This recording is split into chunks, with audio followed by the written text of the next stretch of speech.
Airborne Defense and Research Corporation Video 1A Ballistic Shield Mark 1. The Ballistic Shield Mark 1 is made by Basnev Ballistics and the CDRC. This particular Ballistic Shield Mark 1 has undergone modification, such as the foundation logo and up-armored plating. The Ballistic Shield Mark 1 has a visor.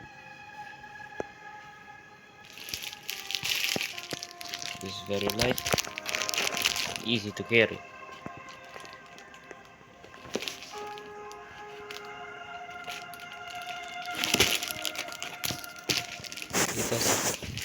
It has recently undergone testing,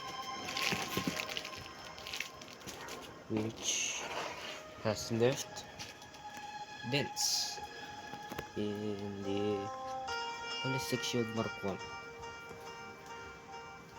Further testing is to be made, and further variants shall be made. That will be all.